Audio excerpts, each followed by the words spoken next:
नमस्ते आदरणीय माता पिता, कैसे हैं। अब हम अपने बच्चों की परवरिश के विषय में आगे बात करते हैं कि बच्चों की डिमांड को कितना मानना चाहिए। बच्चों को सही गलत नहीं पता है, वो अभी नन्हे बच्चे हैं। जैसा कि हमेशा कहा गया है कि बच्चे एक कच्ची मिट्टी का घड़ा होता है और आप एक कुम्हार होते हैं। उसको जिस रूप में आप ढालना चाहेंगे वैसा ही बच्चे ढल जाएंगे। जैसे कि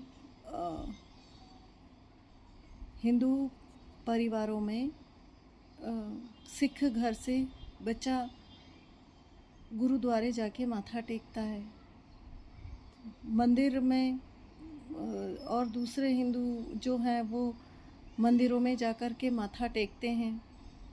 क्रिश्चियन परिवार से बच्चा गिरजाघर में जाता है। अलग तो नहीं कर रहे हैं वो लोग, मतलब ये आप लोगों ने सिखाना चाहा तो उस बच्चे ने सीख लिया। अब आपको और क्या सिखाना है, उस पे हमें बात करनी है कि बच्चों को आप सब कुछ खिलाइए, सारे स्वाद का परिचय करवाइए। आप हमेशा उसको जो वो चाहता है वो वाला स्वाद खिलाना चाहते हैं या खिलाते हैं।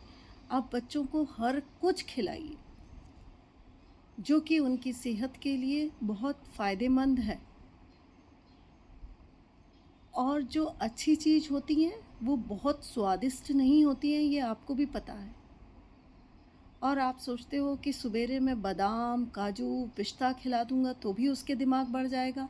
ऐसा भी संभव नहीं है। हमारी ये भारतीय खाना जो है वैसा खाना किसी देश में नहीं मिलता।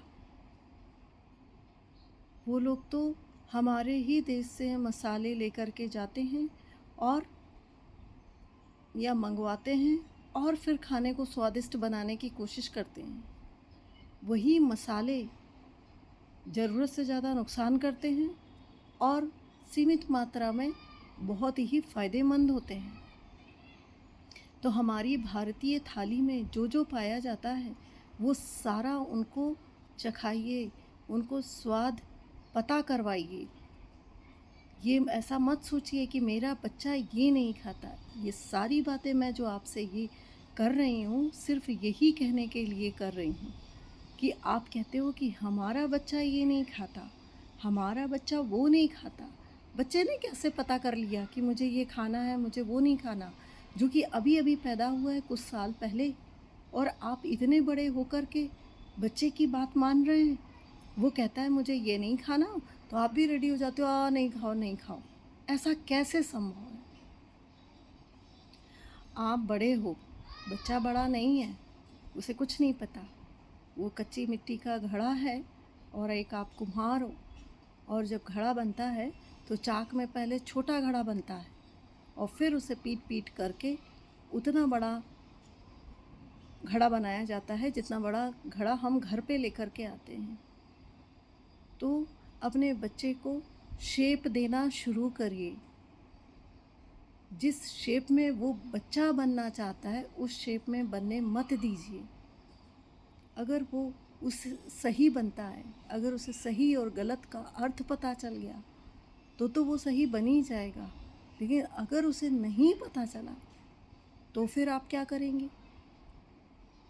उसके साथ बहुत सारी बातें करिए।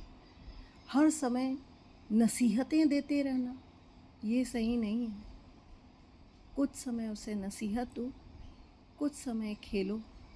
खेल में भी ऐसी बातें कर जाओ कि उसे वो नसीहत ना लगे।